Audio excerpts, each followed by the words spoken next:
Mutiara Hikmah Official, menyingkap hikmah di balik sunnah.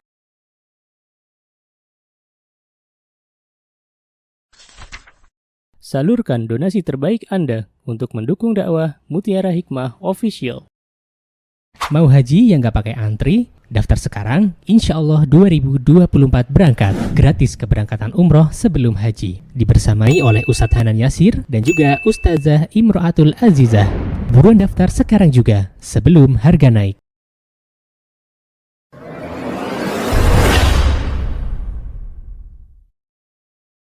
Ibu-ibu yang berbahagia, hari ini alhamdulillah saya diberikan kesempatan untuk berjumpa dengan ibu-ibu semuanya. Sepertinya sudah lama saya tidak berjumpa dengan Ustazah Abdul Rahim, dengan ustazah lain Jamilur Rahman, ya Masya Allah. Dan ini kesempatan yang saya sangat suka, bahagia sekali ya bertemu dengan ibu-ibu salihah. Izinkan hari ini saya memaparkan sedikit materi tentang keteladanan seorang ibu, ya.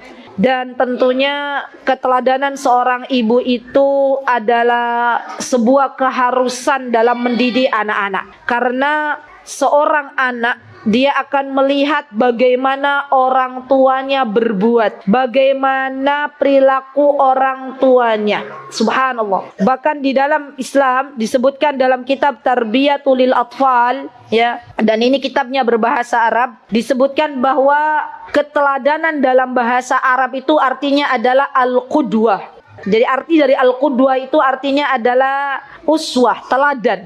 Ya, al-qudwah hiya ismu minal iqtida'. Ya, ma'khudun min qaf dal wal waw allati tadullu ala al uswah. Jadi uswah itu adalah keteladanan, suri tauladan.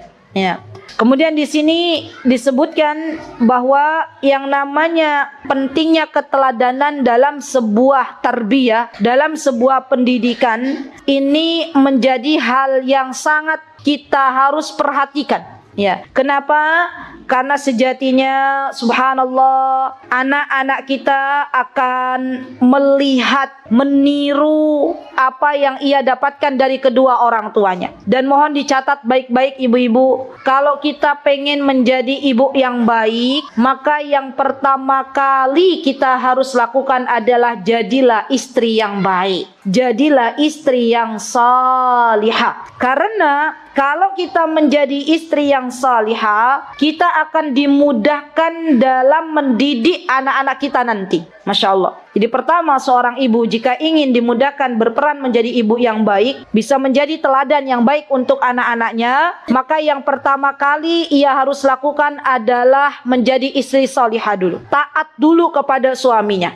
Kenapa saya menyampaikan hal ini teman-teman? Karena banyak para ibu yang di dalam kehidupan rumah tangganya belum menjalankan kewajiban utuh sebagai seorang istri. Kemudian anaknya bermasalah, yang disalahkan adalah anaknya. Padahal ternyata di antara faktor yang menyebabkan anak tersebut bermasalah karena dia melihat ibunya tidak taat lagi kepada ayahnya. Subhanallah. Sadarilah wahai saudariku, bahwa ketika kita itu berbeda pendapat dengan suami kita, jangan kita perlihatkan di depan anak-anak kita. Ya, kadang yang namanya pernikahan, ibu-ibu, saya mau tanya di sini, tadi saya diworo-woro sama panitia, katanya ada hadiah buat para peserta, buat jamaah. Siapa di sini yang selama menikah dengan suaminya tidak pernah berbeda pendapat? Cung, ada nggak? Nggak ada ya.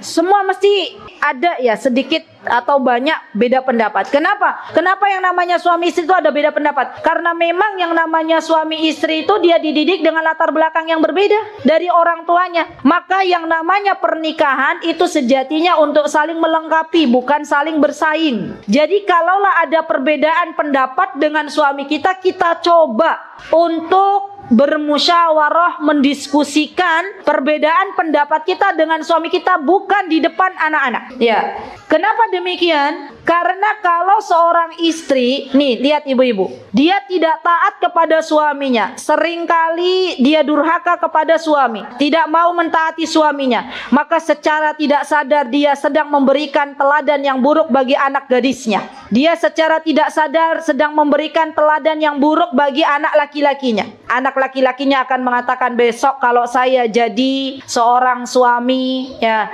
saya akan menjadi seperti ayah misalnya. Subhanallah ibu-ibu, seorang anak perempuan dia tuh akan melihat bagaimana tindak tanduk ibunya. Ya, kalau ibunya ini taat kepada suaminya, maka insya Allah anak ini tanpa kita perlu mengajarkan bagaimana, nak, engkau akan menjadi anak solihah, istri solihah, dia akan meniru. Saya ingat sebuah peristiwa di mana waktu itu putri kami, ya putri sulung kami, sekarang sudah besar, dulu pernah sekolah di Jamilur Rahman, sekarang usianya sudah 17 tahun, alhamdulillah. Jadi waktu itu saya mau makan, saya bilang ke putri saya, nak, kalau mau makan, makan dulu aja, Umi nunggu Abi datang dari kajian, karena memang tipikal suami saya tuh kalau mau makan maunya ditemani. Jadi memang ada tuh tipikal laki-laki yang makan tuh maunya ditemani istrinya. Ada juga yang tipikalnya makan ya asal makan gitu ya, tapi tipikal suami saya tuh mau ditemani makan. Maka saya coba untuk menunggu suami saya. Apa kata putri saya waktu itu? Kata putri saya bilang ke saya begini, oh gitu ya Mi, nanti kalau aku jadi istri berarti aku harus nunggu suami sampai datang ya Mi makan. Padahal saya nggak pernah ngajarin anak saya, nanti kamu kalau jadi istri begini-begini, tidak. Ya. Dan pernah juga kejadian, ya subhanallah, ketika itu yang namanya anak-anak itu luar biasa, dia melihat, meniru. Ya. Waktu saya mau ada tamu, ya tamu akhwat, kemudian saya mau membelikan sesuatu. Saya bilang, nanti Umi izin dulu. Kata putri saya, Umi saya aja yang beliin. Kalau Umi kan kalau mau keluar rumah izin dulu ke Abi, nunggu nanti Abi dapat izin baru Umi keluar gitu ya. Terus kata putri saya, oh berarti nanti kalau saya jadi istri harus izin dulu ke suami kalau mau keluar. Lihat ibu-ibu. Jadi yang harus pertama kali kita lakukan adalah jadi istri yang taat dulu ke suami. Subhanallah, hak suami kita itu begitu besar. Sampai-sampai Rasulullah SAW mengatakan, kalaulah boleh seorang sujud ya kepada selain Allah, maka aku akan perintahkan seorang istri sujud kepada suaminya. Lihat,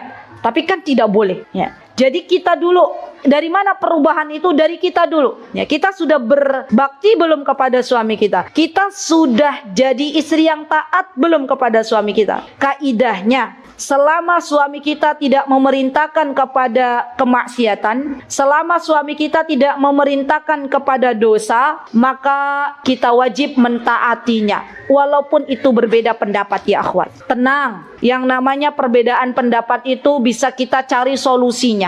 Ya, terkadang seorang wanita itu harus mengalah di dalam kehidupan rumah tangganya untuk ya kemaslahatan bersama. Jadi kita sebagai seorang ibu ketika mengalah bukan berarti kita kalah. Ya, bisa dibayangkan ibu-ibu kalau ada seorang istri egois, ya, dia maunya menangan sendiri, suaminya selalu dikalahkan olehnya. Dari mana anak-anak bisa belajar mengalah kalau bukan dari kedua orang tuanya? Hati-hati, apa yang kita lakukan dalam sebuah rumah itu ditiru oleh anak-anak kita. Seorang ibu yang mengeraskan suara di hadapan suaminya akan ditiru oleh anak-anak. Seorang istri yang membangkang kepada suaminya itu akan ditiru oleh anaknya. Dan yang paling ngeri adalah ternyata ibu tersebut, naudzubillah, ya secara tidak langsung sedang mengajarkan dosa jariah kepada anak-anaknya. Apa yang kita lihat, apa yang kita dengar dari sebuah rumah tangga kaum muslimin, ya, semuanya akan ditiru oleh anak-anak kaum muslimin. Maka sebelum kita berucap, ingat apa yang kita ucapkan akan didengar oleh anak-anak kita. Apa yang kita lakukan akan didengar oleh anak-anak kita dan akan ditiru oleh anak-anak kita. Orang tua yang salih, orang tua yang salihah, yang mampu memberikan teladan yang baik bagi anak-anaknya, maka Allah akan salihkan anak-anak ini atas izin Allah Subhanahu wa ta'ala. Karena sejatinya buah itu tidak jatuh jauh dari pohonnya. Kalau kita melihat sejarah orang-orang besar yang sukses sekelas Syekhul Islam Ibnu Taimiyah. Pernah dengar Syekhul Islam Ibnu Taimiyah, ibu-ibu? Coba kita lihat. Beliau itu cinta kepada ilmu. Dari mana beliau cinta kepada ilmu? Dari mana teladan yang beliau dapatkan? Dari orang tuanya. Ayahnya seorang yang berilmu, kakeknya seorang yang berilmu, ibunya seorang yang berilmu. Subhanallah. Jadi kalau kita pengen anak-anak kita cinta ilmu, kita dulu sebagai orang tuanya menjadi orang-orang yang cinta dengan ilmu, yang sering hadir di majelis ilmu. Maka atas izin Allah, anak-anak ini akan Allah jadikan orang-orang yang mencintai ilmu. Kalau kita pengen punya anak yang rajin salat,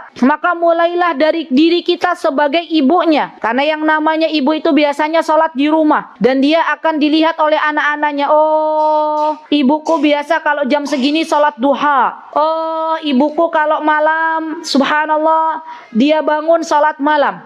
Belum lama ini saya mengisi kajian di Maba sore hari, itu judulnya menanamkan nilai tauhid kepada anak usia dini. Ada yang ikut di sini, ibu-ibu? Ada seorang anak kecil, ustazah. Ibunya itu bertanya kepada saya, ustazah, bagaimana dengan anak-anak yang dia kalau malam tuh bangun ikut sholat malam dengan saya? Masya Allah, anaknya kecil. Ya, SD, anaknya SD, tapi masya Allah, alhamdulillah fisiknya mungil. Ya, saya sudah menebak kan ibunya di sini, anaknya tuh di sampingnya dia nulis gitu ya, masya Allah. Terus saya bilang kepada ibunya, ibu kalau memang anaknya mau untuk sholat, tidak apa-apa, dipersilakan. Coba dari mana anak ini dia bangun malam, dibangunkan oleh Allah dan sholat bareng ibunya? Dari kebiasaan ibunya sholat malam.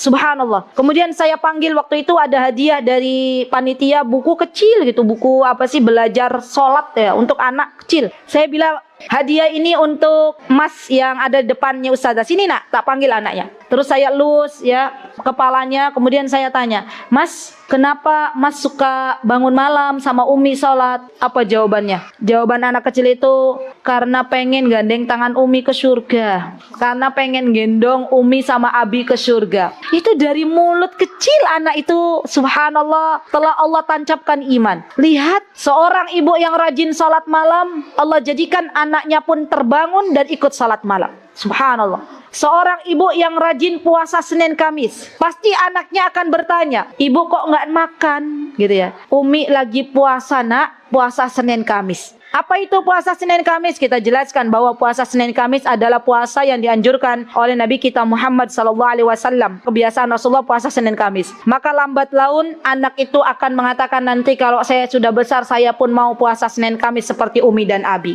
Subhanallah. Jadi yang pertama kali kita harus benahi itu diri kita, ibu-ibu. Seorang ibu tuh harus bisa memantaskan diri menjadi teladan yang baik bagi anak-anak. Kalau anak bermasalah, jangan lantas kita salahkan anak tersebut 100%. Kenapa? Karena anak yang bermasalah, tunggangan yang bermasalah, itu bisa jadi karena dosa kedua orang tuanya, karena dosa pemilik tunggangan ini. Para salafus sholih zaman dulu kala, ketika mereka mendapati tunggangan atau anak-anak mereka berperilaku tidak seperti biasanya, mereka langsung meminta ampun kepada Allah Subhanahu wa taala. Mereka beristighfar kepada Allah Subhanahu wa taala. Kata mereka, wahai Rabbku, tidaklah tingkah laku anakku berubah, tungganganku berubah tingkah lakunya, itu karena disebabkan dosa-dosaku.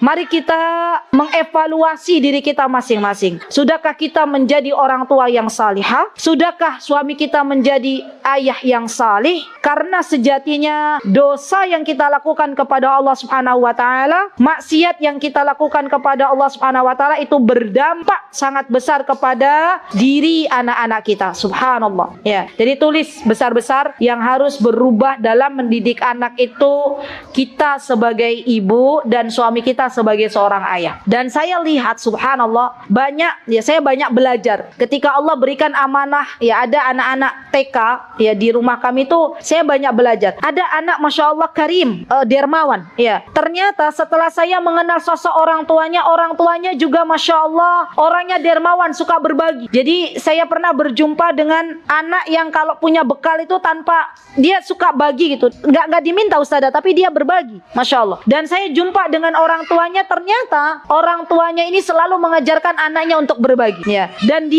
beliau pun suka berbagi. Lihat, namanya anak-anak, dia akan melihat dari mana dia belajar kecuali dia belajar dari orang tuanya. Ibu, saya mau tanya salah satu di sini, ya, yang selama ini menjadi harapan anak-anak itu anak-anak yang seperti apa sih? Coba, monggo, Ibu, harapannya apa, Bu? Baik, anak yang berbakti kepada orang tuanya. Itu ya, baik. Jazakillah khair. Kalau kita pengen punya anak yang berbakti kepada kita nanti, di masa kecil ataupun di masa kita sudah sepuh, maka kita harus menjadi anak yang berbakti dulu kepada orang tua kita. Ya, kita sebagai istri harus bisa menjadikan suami kita orang yang berbakti kepada ibunya dulu. Ya, kenapa? Karena barang termahal dari suami kita adalah ibunya, orang tuanya. Jangan sampai kita sebagai istri punya mindset bahwa mertua kita itu saingan kita. Bukan. Mereka itu adalah orang tua kita yang telah membesarkan suami kita. Jangan kira, ya subhanallah, ibu mertua kita tidak sedih manakala suami kita menikah dengan kita. Ya. Dan ketika kita berbakti kepada orang tua dari suami kita, itu sejatinya kita sedang mengajarkan anak-anak kita kelak berbakti kepada kita. Bagaimana anak-anak bisa berbakti kepada kita kalau selama ini kita durhaka kepada orang tua kita atau orang tua suami kita? Ingat, al-jaza'u min jinsil amal. Ya, yang namanya balasan itu sesuai dengan amalan masing-masing. Kalau saat ini kita menjadi anak yang berbakti kepada orang tua, baik itu ibu kita, ayah kita maupun mertua kita, maka secara tidak langsung kita sedang mengajarkan anak-anak kita berbuat baik kepada orang tuanya. Perbanyak doa, Rabbi auzi'ni an ashkura ni'mataka allati an'amta alayya wa ala walidayya wa an a'mala salihan tarda wa aslih li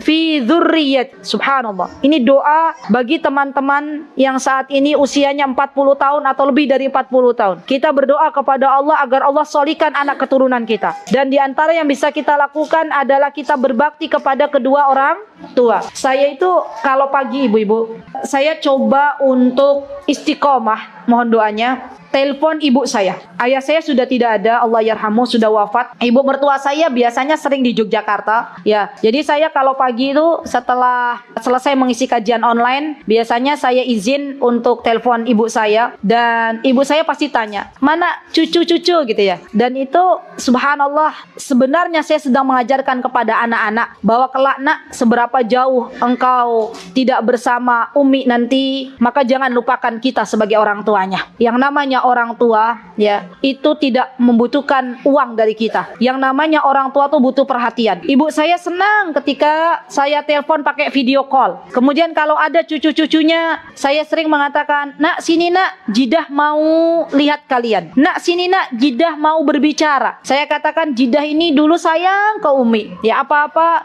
Jidah selalu ya sayang kepada Umi gitu. Dan itu saya sedang mengajarkan, sejatinya sedang mengajarkan bagaimana kelak anak-anak ya, walaupun sudah tidak lagi bersama kita, semoga nanti anak-anak kita menjadi orang-orang yang tidak melupakan kita ya. Dan ketika misalnya ibu-ibu, subhanallah, orang tua kita berada di dekat kita, itu luar biasa ibu-ibu. Artinya Allah sedang mendekatkan ya kebaikan pintu surga di depan mata kita. Subhanallah. Jadi kalau ada orang tua yang hidup dengan kita, disyukuri. Alhamdulillah. Kita nggak jauh-jauh mengajarkan bagaimana anak kita kelak berbakti. Ya. Kita katakan kepada anak-anak kita, nak, ibu itu memuliakan Simbah gitu ya. Ibu sayang kepada Uti. Ya. Ibu selalu menjenguk Uti. Ibu selalu memperhatikan Uti karena Uti dulu orang yang melahirkan ibu, orang yang menyusui ibu, orang yang subhanallah ya bersusah payah ketika berada dalam kehamilan. Ya, kehamilan ketika ibu sedang berada di rahim Uti itu masya Allah berlelah-lelah gitu ya. Itu subhanallah kita ceritakan teman-teman ya. Begitu pula ketika kita sudah memiliki anak-anak, kita boleh ceritakan, nak, dulu waktu kamu itu lahir, masya Allah, lahirnya ibu tuh waktu kamu lahir nggak langsung jebrol, tapi harus menunggu begini ya. Nggak apa-apa. Tujuannya apa? Tujuannya agar anak kita tahu betapa betapa luar biasanya seorang ibu. Rasulullah SAW memberikan kepada kita ya sebuah pesan bahwa untuk berbakti kepada ibu itu sampai 3 kali. Ummuk, summa ummuk, summa ummuk. Ya, kemudian baru abuk. Ya. Kenapa ibu itu lebih mulia ya untuk dijadikan pertama kali berbakti? Karena ibu itu, kata para ulama, kenapa 3 disebutkan? Karena yang pertama, ibu ini adalah seorang yang diberikan kesempatan untuk hamil, ya, hamil dalam keadaan bersusah payah. Yang kedua, seorang ibu ketika dia melahirkan, ya, antara hidup dan mati. Subhanallah. Dan yang ketiga, yang namanya ibu ini dia menyusui. Dan kita tahu yang namanya menyusui itu juga subhanallah butuh upaya, butuh pengorbanan, ya, keletihan, kelemahan yang dialami oleh ibu-ibu menyusui. Tapi tenang, ya, kalau kita sudah memberikan itu semuanya kepada anak-anak kita, maka kita boleh minta kepada Allah Subhanahu wa taala, wahai Rabbku, saya sudah berikan hak anak-anakku dalam menyusui, dalam melahirkan dan dalam keadaan anakku ketika berada di rahimku. Maka saya meminta kepada Engkau wahai Rabbku, bakti anakku kepadaku. Jadi boleh, ya. Dan yang paling ngeri ya Allah, ya teman-teman, ketika kita sudah tidak lagi mampu untuk menjadi pendamping bagi suami kita, atau kita tidak lagi mampu untuk bisa mendampingi buah hati kita. Imam Ibnul Qayyim rahimahullahu taala, beliau pernah mengatakan, berhati-hatilah kepada orang tua yang ketika anaknya masih kecil, anaknya tidak pernah diberikan keteladanan yang baik, anaknya tidak pernah diberikan pendidikan yang baik. Maka jangan heran kalau anak ini nanti besar, orang tuanya sudah lansia, maka anak ini tidak perhatian kepada orang tuanya. Jadi sejatinya termasuk di dalam memberikan keteladanan adalah memperhatikan anak-anak. Kenapa? Karena ketika kita memberikan perhatian yang penuh kepada anak-anak kita, itu sejatinya kita sedang mengajarkan bagaimana anak-anak kita kelak berbakti kepada kita. Subhanallah. Ya. Jadi teruslah menjadi orang baik, teruslah memberi teladan kepada anak-anak kita. Apapun yang bisa kita lakukan di dalam kehidupan kita, dari berbagai macam amal solih kita lakukan, karena itu sesungguhnya akan menjadi amal jariyah. Bayangkan ibu-ibu, kalau ada di antara kita yang mengajarkan anak-anak kita Al-Quran, dan kita pun memberikan teladan yang baik, lebih banyak memegang Al-Qurannya daripada memegang HP, maka anak-anak kita akan melihat, oh Umi itu orang yang suka cinta dengan Al-Quran. Ya, masalahnya sekarang yang menjadi problem di antara ibu-ibu itu, daripada memegang Al-Quran, lebih banyak yang namanya emak-emak itu sekarang megang HP. Apa yang terjadi? Anak-anaknya pun suka megang HP. Anaknya bermasalah, yang disalahkan anaknya. Kalau kita tarik benang merah, kita kembali ke belakang, siapa yang memberikan HP itu?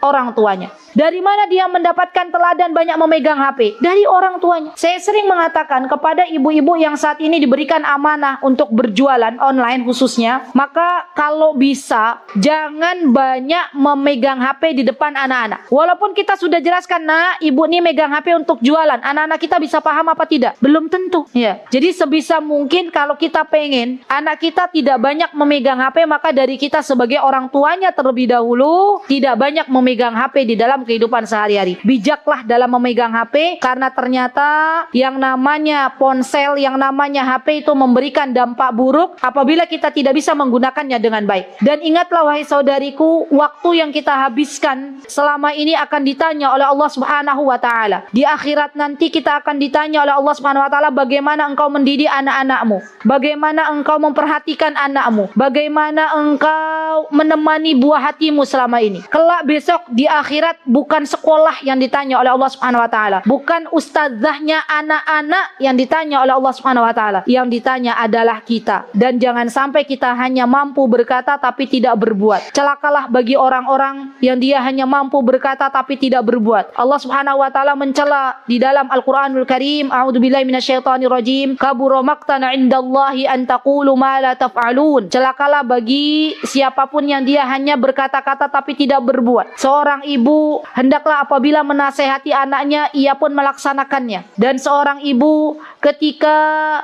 ia memberikan nasihat anak tersebut menjauhi hal-hal yang dilarang oleh Allah, hendaklah ia pun menjauhinya. Jangan sampai kita berkata kepada anak kita, menasihati anak kita, tapi kita tidak berbuat, karena itu adalah sesuatu yang dibenci oleh Allah Subhanahu wa taala. Setiap apa yang kita lakukan akan dilihat oleh anak-anak kita, setiap apa yang kita perbuat akan dilakukan oleh anak-anak kita, dan semuanya akan kembali kepada diri kita masing-masing. Baik, PR, ibu-ibu, PR, tulis PR. 1. Evaluasi apakah sudah menjadi istri yang taat kepada suami atau belum.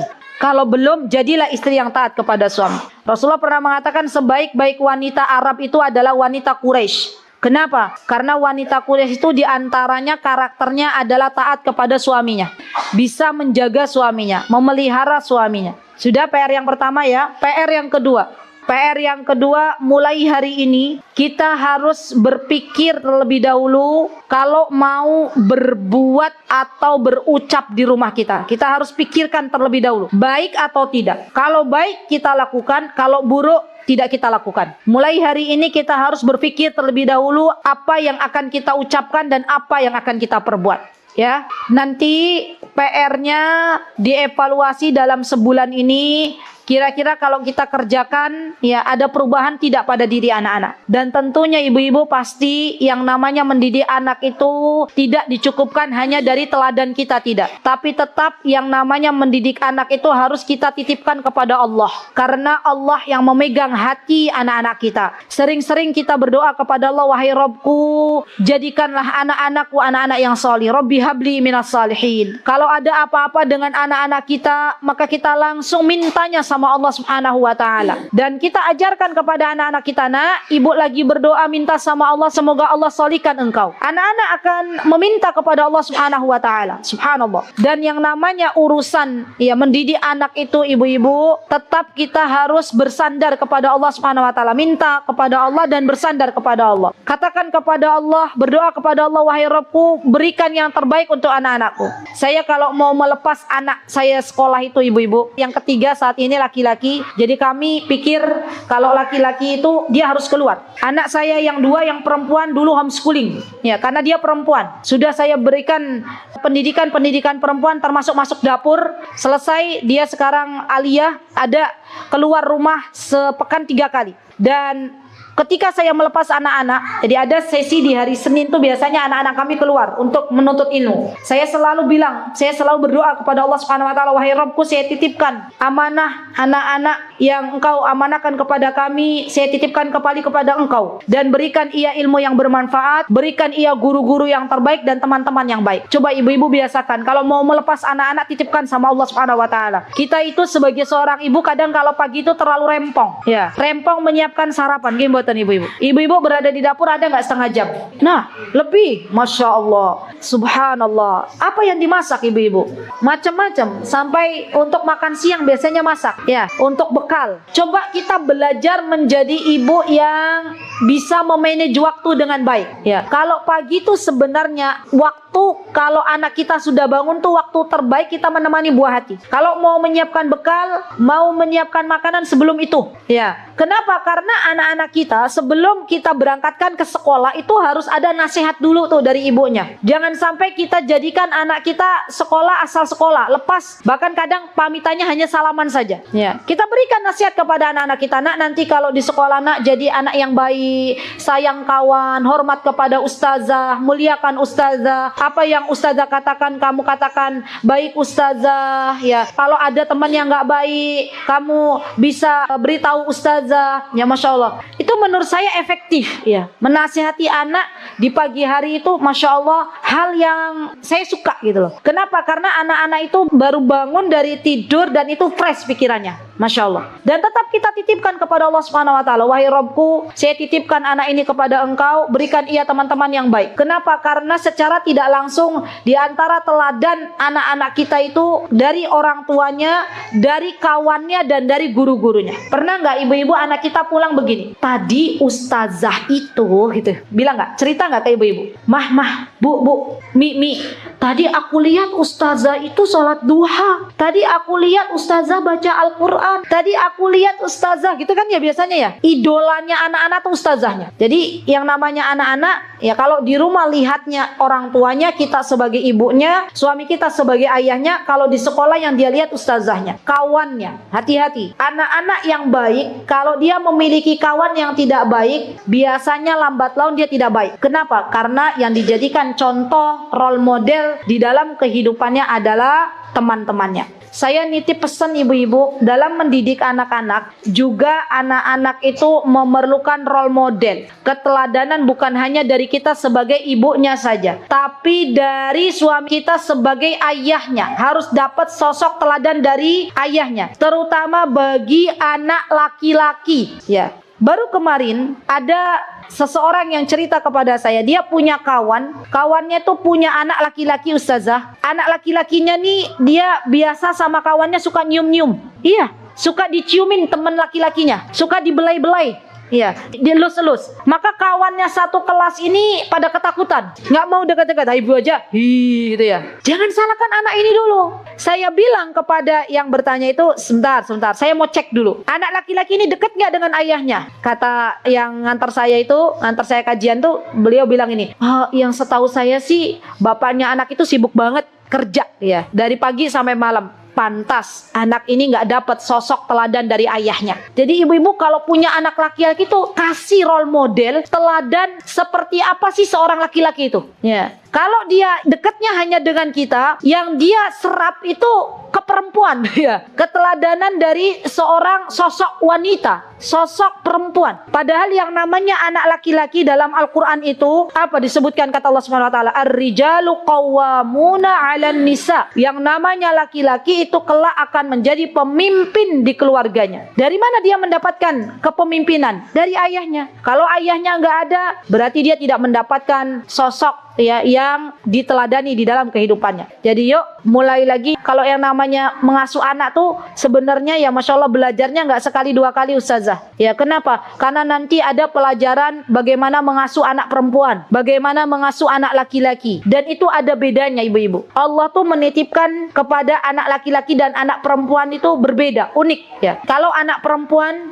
biasanya kita didik untuk menjadi calon yang baik kelak ketika dia menjadi istri dan menjadi ibu. Kalau anak laki-laki kita didik bagaimana dia menjadi calon bagi istrinya kelak menjadi suami yang baik dan menjadi ayah yang baik bagi anak-anaknya. Dan itu kita yang mendidik, suami kita yang mendidik. Maka perlu ibu-ibu belajar lagi ya, dimana terserah ibu-ibu belajar bermajlis ilmu. Yang punya anak perempuan belajar lagi bagaimana mendidik anak perempuan, yang punya anak laki-laki bagaimana mendidik anak laki-laki. Dua-duanya penting dalam pengasuhan. Anak-anak tidak bisa hanya mendapatkan sosok role model dari ibunya saja. Dia pun harus menjadikan sosok seorang ayah sebagai teladan di kemudian hari. Wallahu ta'ala alam. Barakallahu fikunna jami'an ya akhwat. Semoga Allah subhanahu wa ta'ala jadikan kita semuanya ibu-ibu yang salihah, yang mampu menjadi teladan yang baik bagi anak-anak kita. Dan semoga Allah subhanahu wa ta'ala jadikan suami kita sosok ayah yang salih bagi anak-anak. Dan semoga Allah kelak memasukkan kita semuanya ke dalam jannahnya. Jazakunallahu khairan wa barakallahu fikunna jami'an. Aqulu qawli hadha wa astaghfirullah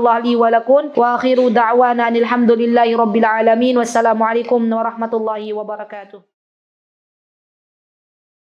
Mutiara Hikmah Official, menyingkap hikmah di balik sunnah.